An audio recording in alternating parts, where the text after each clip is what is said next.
નમસ્તે વિદ્યાર્થી મિત્રો. છેલ્લે આપણે સજીવોની વસ્તી એ ચેપ્ટરમાં 4 પર્યાવરણીય પરિબળોની વાત કરી હતી.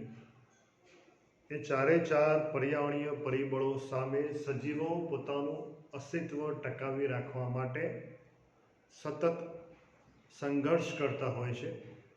એને અસ્તિત્વ માટેનો જીવન સંઘર્ષ કહેવાય. અને એમાં જે સજીવો સફળ થાય એ લાંબુ આયુષ્ય ભોગવે છે, બાકીના છે કાળક્રમે નાશ પામે છે.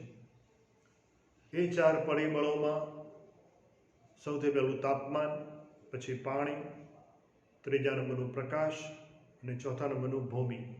એની આપણે વાત કરી હતી. ત્યાર પછી મિત્રો આગળનો મુદ્દો છે આ જે અજૈવિક કારકો કયા આપણે ચાલે છે એની સામે સજીવો કેવી પ્રતિક્રિયાઓ દર્શાવે છે. એ પ્રતિક્રિયાઓને પ્રતિચાર તરીકે પણ ઓળખવામાં આવે. તો એમાં મિત્રો આપણે જાણીએ છીએ કે જાતિઓની બધી જ રીતની યોગ્યતામાં ક્રમશઃ વધારો થાય છે. પૃથ્વી ઉપર અસ્તિત્વ ધરાવતી જે સજીવોની જાતિઓ છે એ આવા બાહ્ય પરિબળો સામે અનુકૂળ થવા માટેનો પ્રયત્ન કરતા હોય છે. પોતાના શરીરની સ્થાયી સ્થિતિ જાળવી રાખવાનો પ્રયત્ન કરતા હોય છે. સ્થાયી સ્થિતિ અથવા સમસ્થિતિ એટલે શું? તો જે પરિસ્થિતિમાં સજીવોની જૈવિક ક્રિયાઓનો દર મહત્તમ રહે એને સ્થાયી સ્થિતિ અથવા સમસ્થિતિ તરીકે ઓળખવામાં આવે છે. તો આ રીતે સજીવો એ પોતાના શરીરના દેહજળ એટલે શરીરમાં રહેલું પાણી, આપણે જાણીએ છીએ કે પાણી એ તો સજીવ શરીરનો અગત્યનો બંધારણીય ઘટક છે. એ પોતાના શરીરના દેહજળનો યોગ્યતમ તાપમાન, નિશ્ચિતમ એટલે યોગ્યતમ તાપમાન અને આશ્રુતિ સાંદ્રતાના સ્વરૂપે હોઈ શકે. એટલે પોતાના શરીરમાં તાપમાન અને સાથે સાથે પાણીનું નિયમન, જલ નિયમનની ક્રિયા એ સજીવો દ્વારા થતી હોય છે. એટલે કહેવાનો મતલબ એ છે કે બાહ્ય પરિબળો સામે પોતાનું અસ્તિત્વ ટકાવી રાખવા માટે સજીવો આ રીતે પોતાની સ્થાયી સ્થિતિ, ચયાપચયની ક્રિયાઓનો દર મહત્તમ રીતે જળવાઈ રહે એવા પ્રકારના પ્રયત્નો કરતા હોય છે. હવે આ જે સજીવો છે બાહ્ય પરિબળોની સામે પોતાનું અસ્તિત્વ ટકાવી રાખવા માટે જે વિવિધ પ્રતિક્રિયાઓ અથવા તો પ્રતિચાર દર્શાવે છે એની સાપેક્ષમાં નિયામકો, અનુવર્તીઓ અને આંશિક નિયામકો એવા શબ્દનો ઉપયોગ થાય છે.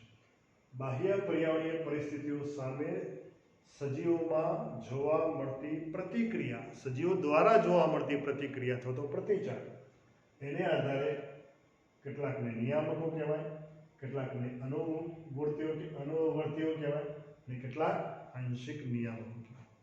એટલે જ તો 2 શબ્દો હશે મિત્રો, બાહ્ય પર્યાવરણ અને આંતરિક પર્યાવરણ. બાહ્ય પર્યાવરણ એટલે શું? હાલ જ આપણે વાત કરી એ અજૈવિક પરિબળો જે પર્યાવરણમાં આવેલા છે ચારે ચાર, એ અજૈવિક પરિબળો યુક્ત વાતાવરણ એને બાહ્ય પર્યાવરણ.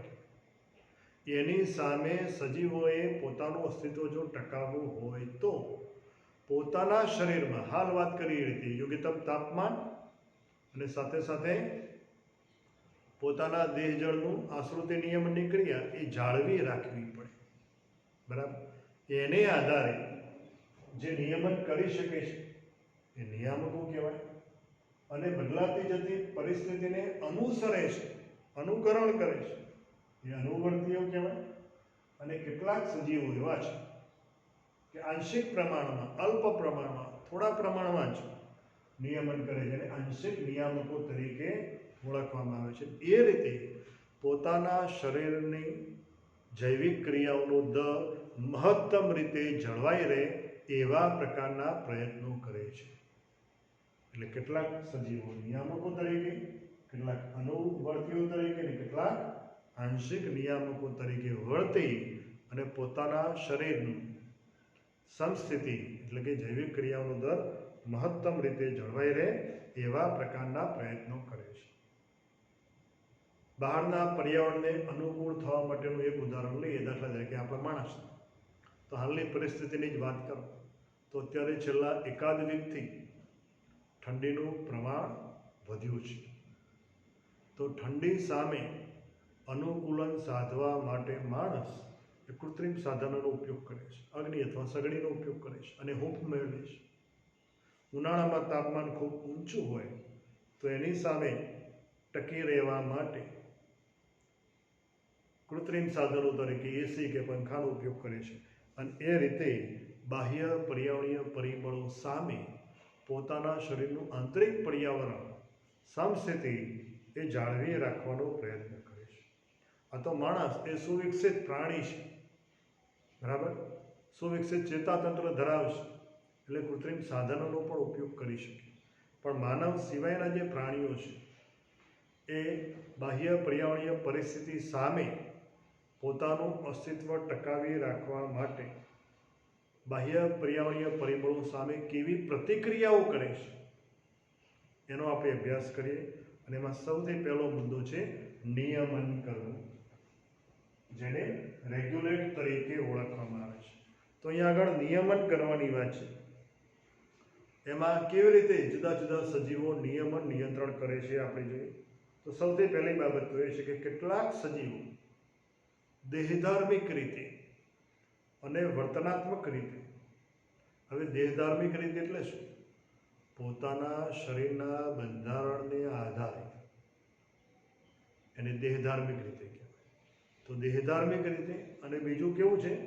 વર્તનાત્મક રીતે, એટલે પોતાના શરીર દ્વારા એવું વર્તન દાખવીને પર્યાવરણીય પરિબળોની સામે પોતાના શરીરનું આંતરિક પર્યાવરણ યોગ્ય રીતે જળવાઈ રહે, સમસ્થિતિ જળવાઈ રહે એવા પ્રકારના પ્રયત્નો કરે છે. એટલે ટૂંકમાં નિયમન કરવું વાતમાં શું આવ્યું? બે રીતે. સજીવો પોતાની દેહધાર્મિક રીતે એટલે શરીરના બંધારણીય ઘટકોને અનુરૂપ, અને બીજું કેવું છે? વર્તન દ્વારા એવા પ્રકારનું વર્તન એટલે ક્રિયાઓ કરવી. પ્રાણી માટે કેવી? વર્તન એટલે ક્રિયાઓ કરવી. તો પોતાના વર્તન દ્વારા એટલે વર્તનાત્મક અને દેહધાર્મિક રીતે યોગ્યતા પુરવાર કરી અને પોતાના શરીરનું આંતરિક પર્યાવરણ એ બાહ્ય પર્યાવરણની સાપેક્ષમાં જાળવી રાખે છે અને એ રીતે સમસ્થિતિ ટકાવી રાખવાનો પ્રયત્ન કરે છે. આવા સજીવોને નિયામકો અથવા રેગ્યુલેટર્સ તરીકે ઓળખવામાં આવે. બરાબર, દેહધાર્મિક રીતે અને વર્તનાત્મક રીતે યોગ્યતા પુરવાર કરવાનો પ્રયત્ન કરે અને એને લીધે બાહ્ય પરિબળો સામે પોતાના શરીરનું આંતરિક પર્યાવરણ જાળવી રાખવાનો પ્રયત્ન કરે, એને નિયામકો તરીકે ઓળખવામાં આવે છે. બધા જ પક્ષીઓ અને કેટલાક સસ્તન વર્ગના પ્રાણીઓ, આ ઉપરાંત જે ખૂબ જ નિમ્ન કક્ષાના પૃષ્ઠવંશીઓ છે અને કેટલાક અપૃષ્ઠવંશી પ્રાણીઓ છે, આવા સજીવોની જાતિઓ દ્વારા પોતાના શરીરનું તાપમાન જાળવી રાખવા માટે અને પોતાના શરીરનું પાણીનું પ્રમાણ જાળવી રાખવા માટે એટલે કે જલ નિયમન કરવા માટે સક્ષમ હોય છે. અને એ રીતે એ પોતાના શરીરની આંતરિક સ્થિતિ જાળવી રાખી અને જૈવિક ક્રિયાઓનો દર મહત્તમ રીતે થાય એટલે કે સમસ્થિતિ જળવાઈ રહે એવા પ્રકારના પ્રયત્નો કરતા હોય છે. આપણે જાણીએ છીએ કે કેટલાક સજીવોનું ઉદાહરણ લે તો દાખલા તરીકે સસ્તન વર્ગના કેટલાક પ્રાણીઓ છે જે ખૂબ જ ઠંડા પ્રદેશમાં રહેતા હોય, બીજી બાજુ ખૂબ જ ગરમ પ્રદેશમાં એટલે કે રણ પ્રદેશમાં રહેતા પ્રાણીઓ હોય, તો એ પણ પોતાના શરીરનું તાપમાન જાળવી રાખવા માટે સક્ષમ હોય છે અને એ રીતે એ પોતાના શરીરની સમસ્થિતિ જાળવી રાખે છે અને લાંબુ આયુષ્ય ભોગવે છે. મોટાભાગના જે સસ્તન વર્ગના પ્રાણીઓ છે એ પોતાના શરીરનું તાપમાન જાળવી રાખે છે. આપણે જાણીએ છીએ જેને સમતાપી પ્રાણીઓ અથવા તો સ્થિર તાપમાન ધરાવતા પ્રાણીઓ તરીકે ઓળખવામાં આવે છે. તો કેવી રીતે ઉષ્મીય નિયમન કરે છે? તો ઉનાળામાં જ્યારે તાપમાન ઊંચું હોય એવા સંજોગોમાં એ પ્રાણીઓ જ્યારે પરસેવો વળે, એટલે વધુ ગરમી હોય એટલે પરસેવો વળે, એટલે પરસેવાનું ઉત્સર્જન થાય. પરસેવાના બંધારણીય ઘટકોમાં મુખ્ય પાણી છે અને અન્ય ક્ષારો છે, સોડિયમ ક્લોરાઇડ. તો પાણી છે એટલે કે પરસેવો છે એ શરીરની સપાટી ઉપર પ્રસરે અને એના લીધે શરીરનું તાપમાન એ યોગ્યતમ રહે, નીચું જળવાઈ રહે. તો આ રીતે ઉનાળામાં પરસેવાના ઉત્સર્જન દ્વારા શરીરનું તાપમાન એ જાળવી રાખે છે. એનાથી વિપરીત જ્યારે શિયાળો હોય એટલે કે નીચું તાપમાન હોય, તો નીચા તાપમાને શરીરમાં ધ્રુજારી ઉત્પન્ન કરે અને ધ્રુજારી દ્વારા શું થાય? ઉષ્મા અથવા તો ગરમી ઉત્પન્ન થાય અને એને લીધે પોતાના શરીરનું તાપમાન છે એ જાળવી રાખવાનો પ્રયત્ન કરે છે. તો આ રીતે બાહ્ય પર્યાવરણીય પરિબળો સામે સજીવો પોતાનું અસ્તિત્વ ટકાવી રાખવા માટે જે પ્રતિક્રિયાઓ દર્શાવે છે, એમાં સૌથી પહેલું આપણે જોયું કયું? નિયમન કરવું, રેગ્યુલેટ. બીજું છે મિત્રો અનુકૂળ થવું, કન્ફર્મ.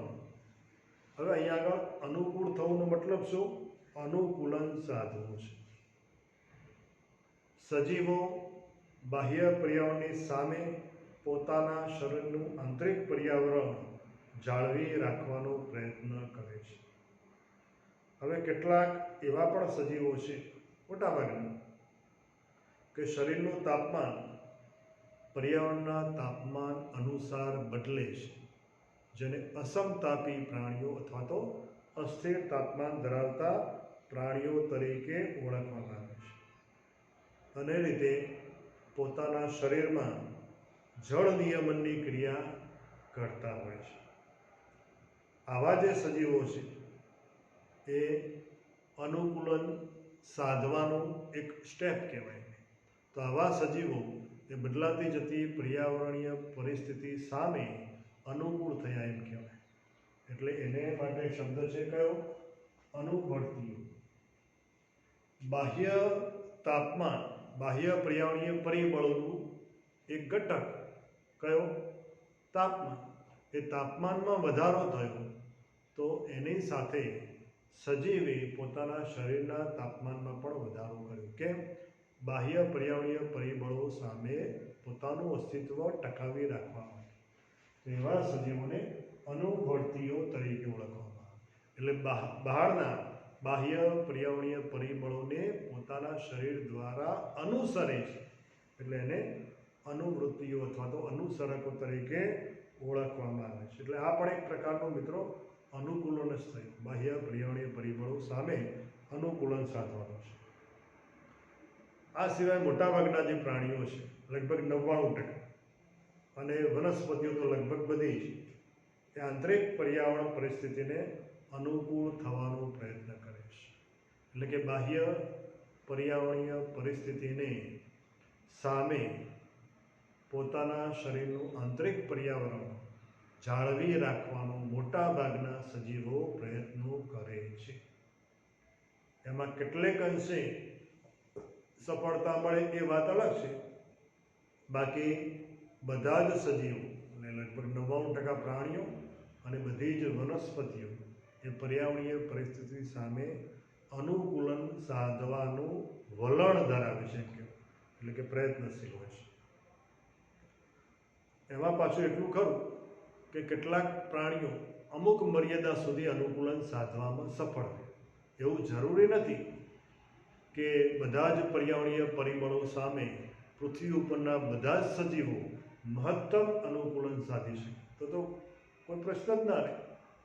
બધા જ સજીવો એ લાંબો આયુષ્ય ભોગવે તો એની સીધી અસર આહાર, ઝાડ, પોષણ કડી ઉપર પણ થાય. પરંતુ કેટલાક એવા સજીવો છે કે જે બાહ્ય પર્યાવરણીય પરિબળો સામે અનુકૂળ થવા માટે જે અનુકૂલન ધરાવે એમાં પોતાના શરીરને અમુક મર્યાદા સુધી આંતરિક પર્યાવરણ જાળવી રાખવામાં, નિયમન કરવામાં સફળ રહે છે. અમુક મર્યાદા કરતાં વધુ હોય તો પછી એમની અનુકૂલન ક્ષમતા પ્રમાણમાં ઓછી હોય છે. તો એવા સજીવોને શું કહેવાય? આંશિક નિયામકો તરીકે ઓળખવામાં આવે છે. જે સજીવો પોતાના આસપાસના પર્યાવરણ મુજબ પોતાના શરીરનું આંતરિક પર્યાવરણ બદલતા નથી અને નિયમન કરે છે, એને આપણે નિયામકો અથવા તો રેગ્યુલેટર્સ તરીકે ઓળખવામાં આવે. એની આપણે વાત કરી. હવે જે નાના કદના પ્રાણીઓ છે એનું સપાટીય ક્ષેત્રફળ એમના કદની સાપેક્ષમાં વધુ હોય છે. એટલે બહાર ઠંડુ વાતાવરણ હોય એની સાપેક્ષમાં પોતાના શરીર દ્વારા ઉષ્મા એટલે કે ગરમી ખૂબ જ ઝડપથી ગુમાવે. ક્યાં? શરીર તરફથી બાહ્ય પર્યાવરણ. એને લીધે બહારનું વાતાવરણ ઠંડુ હોય અને પોતાના શરીરમાંથી ગરમી ગુમાવે, ઉષ્મા ગુમાવે, એટલે એવા સજીવો એ પોતાના અસ્તિત્વને જોખમમાં મૂકે, મૃત્યુ તરફ જાય. માટે તો ખૂબ જ ઠંડા પ્રદેશમાં નાના કદના પ્રાણીઓ એ ઓછા પ્રમાણમાં જોવા મળે છે, ભાગ્યે જ જોવા મળે છે. એનું કારણ બરાબર ફરી સમજી લેજો. નાના પ્રાણીઓ હોય છે, નાના કદના, એમનું સપાટીય ક્ષેત્રફળ એ એમના કદની સાપેક્ષમાં વધુ હોય છે, એટલે એ ઝડપથી ઉષ્મા ગુમાવે છે. ક્યાં? શરીર તરફથી બાહ્ય પર્યાવરણ. એના લીધે બહારનું વાતાવરણ તો કેવું હોય? ખૂબ જ ઠંડુ, અતિશય નીચા તાપમાનયુક્ત, માઇનસમાં. એટલે પોતાના અસ્તિત્વને જોખમમાં મૂકે છે. બરાબર. એટલે ખૂબ જ ઠંડા પ્રદેશમાં અથવા તો ધ્રુવ પ્રદેશમાં ભાગ્યે જ નાના કદના સજીવો અસ્તિત્વ ધરાવે છે. અને બર્ગમેન નિયમ તરીકે ઓળખવામાં આવે. ક્યારેક મિત્રો 2 ગુણમાં પૂછાય છે કે બર્ગમેનનો નિયમ સમજાવો, તો એમાં તમારે આ વાત મૂકવાની. નાના કદના પ્રાણીઓનું સપાટીય ક્ષેત્રફળ એમના કદની સાપેક્ષમાં વધુ હોવાથી ઉષ્મા ઝડપથી ગુમાવે છે અને લીધે પોતાના શરીરનું અસ્તિત્વ જોખમમાં મૂકે છે. માટે અસ્તિત્વ સામે જોખમ ઊભું થાય માટે ખૂબ જ ઠંડા પ્રદેશમાં અથવા તો ધ્રુવ પ્રદેશમાં આવા પ્રકારના પ્રાણીઓ અસ્તિત્વ ધરાવતા નથી. હવે જો બાહ્ય પરિસ્થિતિ બહુ તણાવપૂર્ણ હોય, હવે મિત્રો આ તણાવપૂર્ણ આવો શબ્દ બુકમાં વાપર્યો. હવે તણાવપૂર્ણનો મતલબ શું? કે બાહ્ય પર્યાવરણીય પરિબળો, જે અજૈવિક પરિબળોની આપણે વાત કરીએ, તાપમાન હોય, પાણી હોય, પ્રકાશ હોય કે ભૂમિ હોય, એ કેવા હોય? સજીવો માટે અનુકૂળ ન હોય તેવા સંજોગો એ તણાવપૂર્ણ પરિસ્થિતિ કહેવાય. દાખલા તરીકે તાપમાન, તો ખૂબ જ ઊંચું તાપમાન, ખૂબ જ નીચું તાપમાન, એટલે કે એકદમ માઇનસમાં તાપમાન હોય કે પછી 50 ડિગ્રી ઉપર તાપમાન, તો એવા સંજોગોમાં સજીવની જૈવિક ક્રિયાઓનો દર મહત્તમથી ન્યૂનતમ તરફ જાય. કારણ કે વિવિધ જૈવિક ક્રિયાઓ કરવા માટે જવાબદાર જે ઉત્સેચકો છે એ નિયત તાપમાને જ કાર્ય કરે છે. બરાબર. એની સામે બીજું પરિબળ, દાખલા તરીકે પાણી. દાખલા તરીકે ખૂબ જ દુષ્કાળયુક્ત પરિસ્થિતિ હોય, પૂરતા પ્રમાણમાં પાણી ના મળે, પૂરતા પ્રમાણમાં પ્રકાશ ના મળે, ભૂમિ પણ પોતાની ફળદ્રુપતા છોડી દે, એટલે કે બિનફળદ્રુપ થઈ જાય, અતિશય ક્ષારયુક્ત થઈ જાય, તો આવા સંજોગોમાં વનસ્પતિ હોય કે પ્રાણી હોય, સજીવોને પોતાનું અસ્તિત્વ ટકાવી રાખવા માટે જોખમ ઊભું થાય. તો આવી પરિસ્થિતિને શું કહેવાય? તણાવપૂર્ણ પરિસ્થિતિ તરીકે ઓળખવામાં. એટલે આવી જો બાહ્ય પરિસ્થિતિ તણાવપૂર્ણ હોય ત્યારે સજીવો માટે બાહ્ય પર્યાવરણોની સામે પોતાનું અસ્તિત્વ ટકાવી રાખવું હોય તો 2 જ વિકલ્પો બચે છે. અને 2 વિકલ્પોમાં પહેલું, એક થોડા સમય માટે શું થઈ જાય? સ્થાયી થઈ જાય, સ્થિર થઈ જાય, અને પોતાના શરીરને નિષ્ક્રિય કરી દે. કેમ? બાહ્ય પરિબળો કેવા છે? તણાવપૂર્ણ છે, પ્રતિકૂળ છે, શરીર સાથે સુસંગત નથી. અને આવા પ્રતિકૂળ સમયગાળો ગમે તેમ કરીને પોતાનું અસ્તિત્વ ટકાવવું હોય તો શું કરવું પડે? પસાર કરી દેવું પડે. કારણ કે સમયગાળો કેટલા સમય માટે છે, વધુ સમય માટે છે, ઓછા સમય માટે, એ આપણા ઉપર આધારિત નથી અથવા તો આપણા કંટ્રોલમાં નથી. પ્રકૃતિ નિર્મિત છે. એટલે આવો તણાવપૂર્ણ પરિસ્થિતિ અથવા તો પ્રતિકૂળ સમયગાળો એ સજીવોએ જો પોતાનું અસ્તિત્વ ટકાવવું હોય તો સફળતાપૂર્વક પસાર કરવો પડે. એ પસાર કરવા માટેનો પહેલો વિકલ્પ એ જે તે સ્થિતિમાં જે તે સમયગાળા માટે સ્થાયી થઈ જવું પડે, એટલે કે નિષ્ક્રિય થઈ અને સમયગાળો પસાર કરી દેવો. અને બીજો વિકલ્પ એ છે કે જે તે સ્થિતિમાં એ જ જગ્યાએ રહી જવું પડે. બરાબર. જો સ્થાન છોડી દે તો પરિસ્થિતિ તો બધે પ્રતિકૂળ જ, પરંતુ એના એ જ સ્થિતિમાં સ્થાયી થઈ જાય, બરાબર, સ્થિર થઈ જાય, તો જ્યારે આવી તણાવપૂર્ણ પરિસ્થિતિ પૂર્ણ થાય એટલે ફરી પાછું જ્યારે પણ યોગ્ય વાતાવરણ આવે ત્યારે એ પોતાનું જીવન સફળતાપૂર્વક પસાર કરે છે. એટલે કહેવાનો મતલબ એ છે કે જ્યારે સંપૂર્ણપણે પરિસ્થિતિ તણાવપૂર્ણ હોય, જીવન જીવવા માટે પ્રતિકૂળ હોય, ત્યારે સજીવોએ જો પોતાનું અસ્તિત્વ ટકાવવું હોય તો બે જ વિકલ્પો. એમાં પહેલો વિકલ્પ આપણે જોયું કે થોડા સમયગાળા માટે સ્થાયી થઈ જાય, એટલે જે નિવાસસ્થાન છે ત્યાંના ત્યાં જ ટકી રહે, બહાર સ્થળાંતર ન કરે અન્યત્ર જગ્યાએ, કારણ કે અન્ય જગ્યાએ પણ કેવું છે એની સામે પ્રશ્નાર્થ છે. બરાબર. અને બીજું છે જે તે સ્થિતિમાં એ જગ્યાએ જ રહે. બરાબર. બંને પરિબળો લગભગ તમને સમરૂપ જેવા લાગે, પણ અહીંયા આગળ એ અર્થમાં છે કે એક પરિબળ એવું સૂચવે છે કે તમે સંપૂર્ણપણે નિષ્ક્રિય થઈ અને સમયગાળો પસાર કરો. દાખલા તરીકે હાલની વાત કરીએ તો કોરોનાનો સમયગાળો છે, બરાબર, પ્રતિકૂળ સમયગાળો કહેવાય, તણાવપૂર્ણ પરિસ્થિતિમાંથી આપણે બધા પસાર થાય. તો આ કોરોનાનો સમયગાળો લગભગ 1 વર્ષથી છે. એમાં જો આપણે સફળતાપૂર્વક પાર પડવું હોય તો આપણી પાસે આ જ વિકલ્પો છે. કયું? પોતાના ઘરમાં સંપૂર્ણપણે સુરક્ષિત રહેવું. બરાબર. કોઈ પણ પ્રકારની મૂવમેન્ટ કરવી નહીં. જો બહાર નીકળ્યા તો બહારનું પર્યાવરણ તો કેવું છે? તણાવપૂર્ણ છે જ. હવે તણાવપૂર્ણ પરિસ્થિતિ સામે આપણા શરીરનું આંતરિક પર્યાવરણ જો આપણે જાળવી રાખવું હોય તો એ જગ્યાએ સ્થાયી થઈ જવું પડે. બરાબર. અને સંપૂર્ણપણે બહારના વાતાવરણથી અલિપ્ત રહેવું પડે. બરાબર. સ્થિર થઈ. તો આ બે વિકલ્પો જ જેમ કોરોનાના બચવાના છે, એવી રીતે અહીંયા આગળ સજીવોને પણ આવી તણાવપૂર્ણ પરિસ્થિતિ પસાર કરવી હોય તો એ જે તે સમયગાળા માટે સ્થાયી થઈ જાય, એક વિકલ્પ છે. અને બીજો વિકલ્પ કે જે તે સ્થિતિમાં જ એ જગ્યાએ રહી જાય તો પોતાનું જીવન એ બાહ્ય તણાવપૂર્ણ પરિસ્થિતિ સામે ટકવામાં પણ એ સફળતા પ્રાપ્ત કરી શકે. તો મિત્રો, આ બીજા નંબરનું પ્રતિક્રિયા કહેવાય. પહેલી પ્રતિક્રિયા આપણે જોઈ નિયમન કરવું, બીજું અનુકૂળ થવું, અને ત્રીજી પ્રતિક્રિયા છે મિત્રો સ્થળાંતર કરવું. હવે અહીંયા આગળ સ્થળાંતર કરવું એ કયા અર્થમાં છે?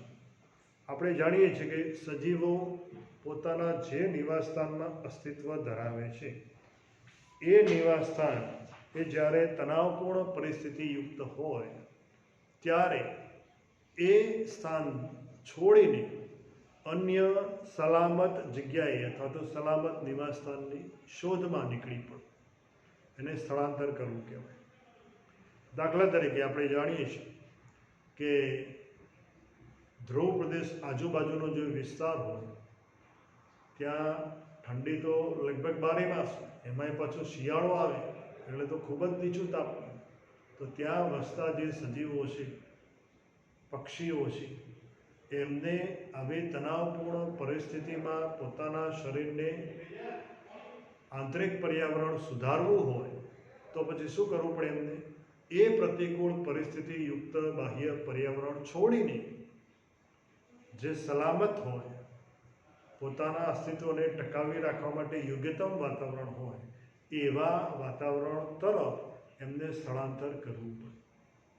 એટલે એ પક્ષીઓ એ ધ્રુવ પ્રદેશ તરફથી અથવા તો ખૂબ જ ઠંડા પ્રદેશ તરફથી પ્રમાણમાં જ્યાં સમશીતોષ્ણ વાતાવરણ હોય, થોડું ગરમ વાતાવરણ હોય એવા સ્થળોએ સ્થળાંતર કરે છે, માઇગ્રેટ થાય છે, એ સ્થળાંતર કરવું છે. તો આ સ્થળાંતરની ક્રિયા દ્વારા સજીવો એ પોતાના શરીરની આંતરિક પર્યાવરણ અથવા તો સમસ્થિતિ બાહ્ય પરિબળોની સામે જાળવી રાખવા માટે પ્રયત્ન કરે છે. એટલે તો આપણે જાણીએ છીએ કે આપણા નળ સરોવરમાં બહારના જે પક્ષીઓ હોય એનું પોતાનું સ્થાનિક પર્યાવરણ જ્યારે સંપૂર્ણપણે પ્રતિકૂળ બને છે ત્યારે અહીં આગળ આવતા હોય છે અને પુષ્કળ પ્રમાણમાં આવતા હોય છે અને પોતાનું જે કાયમી નિવાસસ્થાન છે એ કાયમી નિવાસસ્થાનમાં યોગ્યતમ વાતાવરણ સર્જાય ત્યાં સુધી અહીં રહે છે અને ફરી પાછું અહીં ગરમી શરૂ થાય એટલે એ મૂળ પાછા ઠંડા પ્રદેશના એટલે પોતાના પ્રદેશમાં પરત ફરતા હોય છે. તો આ રીતે સ્થળાંતર દ્વારા પણ સજીવો પોતાના શરીરનું આંતરિક પર્યાવરણ બાહ્ય પર્યાવરણની સામે જાળવી રાખવા માટે પ્રતિક્રિયા કરે છે. અન્ય પ્રાણીઓનો પણ આપણે વિચાર કરીએ તો દાખલા તરીકે ખૂબ જ ગરમ પ્રદેશના જે પ્રાણીઓ હોય અથવા તો માની લો કે રણ પ્રદેશના જે પ્રાણીઓ છે તો રણ પ્રદેશમાં અમે વાતાવરણ ગરમ તો હોય પણ ઉનાળામાં સવિશેષ ગરમ થાય, બીજી બાજુ પાણીની ખેંચ પડે, તો એવા સમયગાળા માટે એ તણાવપૂર્ણ પરિસ્થિતિથી છુટકારો મેળવવા, એ તણાવપૂર્ણ પરિસ્થિતિમાં પણ પોતાના શરીરનું અસ્તિત્વ ટકાવી રાખવા માટે અન્ય સલામત જગ્યા હોય એ સલામત જગ્યાએ સ્થળાંતર કરે છે, જેથી કરીને એમને ખોરાક પણ મળી રહે, પાણી પણ મળી રહે અને પ્રમાણમાં ઓછી ગરમી અથવા તો યોગ્યતમ તાપમાન પણ મળી રહે. એટલા માટે એ લોકો સલામત જગ્યાએ સ્થળાંતર કરતા હોય છે. તો મિત્રો, આ રીતે સ્થળાંતર કરવું એ પણ સજીવો માટે ખૂબ જ મહત્ત્વનું એવી આ પ્રતિક્રિયા છે. આપણે આપણો એ વિચાર કરો કે આપણે જે પ્રદેશમાં રહેતા હોય, માનો કે ગરમ પ્રદેશ હોય તો ઉનાળામાં તાપમાન 45થી 50 ડિગ્રી તરફ જતું જાય, 45 આજુબાજુ 45 સેલ્સિયસ. એટલે આપણે પણ ઠંડા પ્રદેશમાં એટલે માનો કે ઉત્તર ભારતમાં જમ્મુ કાશ્મીર તરફ કે હિમાચલ પ્રદેશ તરફ જઈએ છીએ એનું કારણ પણ આ છે. બાહ્ય પર્યાવરણીય પરિબળો સામે આપણા શરીરની આંતરિક પરિસ્થિતિ અથવા તો આંતરિક પર્યાવરણ જાળવી રાખવા માટે આપણે દર્શાવેલી એ પ્રતિક્રિયા છે અથવા તો પ્રતિચાર છે. તો આ રીતે વિદ્યાર્થી મિત્રો, સજીવો પણ પોતાના શરીરને બાહ્ય પર્યાવરણીય પરિબળો સામે સુરક્ષિત રાખવા માટે આ રીતે પોતાના શરીરનું આંતરિક પર્યાવરણ જાળવી રાખવા માટે પ્રયત્ન કરતા હોય છે. અહીં આગળ મિત્રો, તમે તમારી બુકમાં જે આલેખ આપ્યો છે એના ઉપર મિત્રો નજર કરો. તો આલેખમાં શું સૂચવે છે? આંતરિક સ્તર એ વાય અક્ષ ઉપર આપેલું છે, બાહ્ય સ્તર એક્સ અક્ષ ઉપર આપેલું છે. ફરી પાછું તમને યાદ કરાવ્યું તો બાહ્ય સ્તર એટલે શું?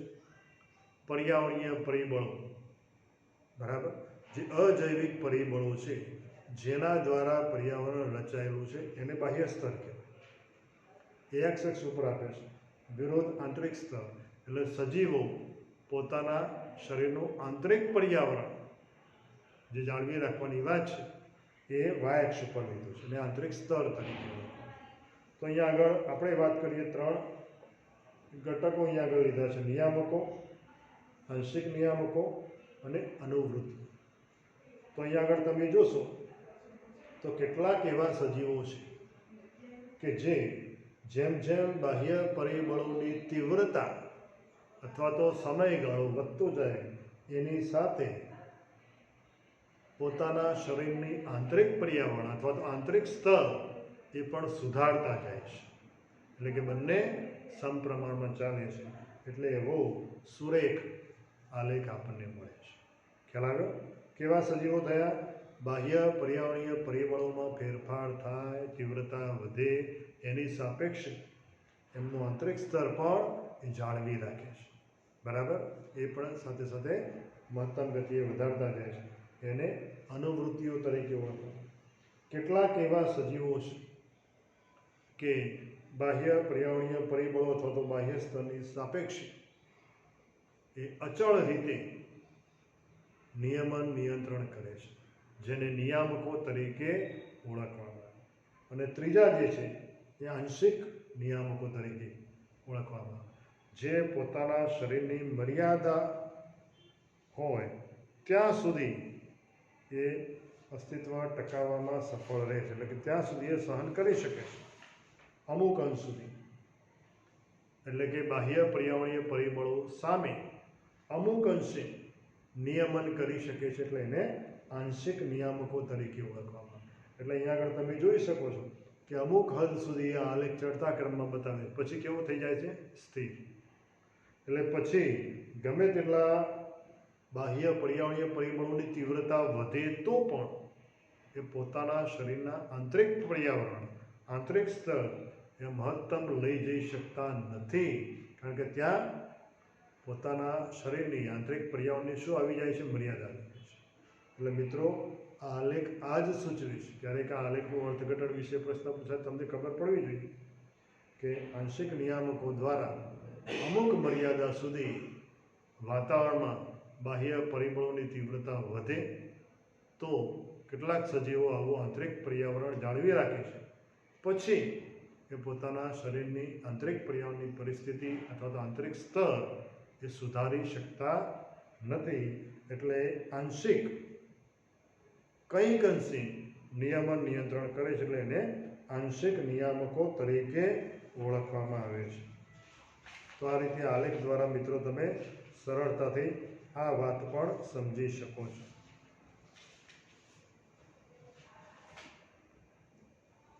તો અહીંયા આગળ મિત્રો આજના પૂરતું આપણે અટકાવીએ છીએ. આગળનું પછી નેક્સ્ટ પીરિયડમાં જોઈશું.